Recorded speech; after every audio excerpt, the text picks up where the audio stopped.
Oh, sure. We had I can think of a custody situation where there were allegations of, I represented the wife in this one, and there were allegations that, husband was running around when he was traveling, and there were also allegations of alcohol abuse. Well,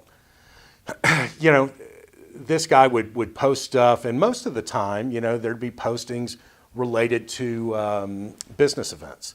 Well, all of a sudden you start seeing in some of these business events, you're seeing, people have drinks in their hands a lot of the time, and you start noticing that there are more drinks that are kind of closer to where he's sitting at a table. And maybe you see that there are certain women that are showing up in certain photographs a little more than they used to, and it's a coworker that he's working with, and they've gone from being on the opposite side of this photo to standing next to him, and they went from there wasn't, shoulders weren't touching, to all of a sudden they're kind of turned towards each other.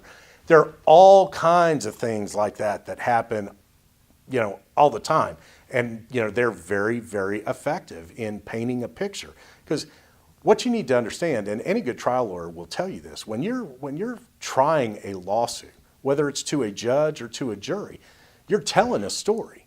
And what goes great with telling a story, we've all seen this from the time we were little bitty kids.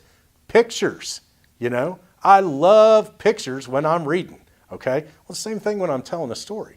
So if I'm telling a story about Joe Blow, who's a philandering jackass, and I've got some evidence that I can show up there that show, him and his cohort in Vegas, at the Siegfried and Roy, before Roy got ate by a tiger, that's going to go a long way with the jury. It is much better if you don't post that kind of thing. But if you do, I guarantee you I'm going to have a good time with it.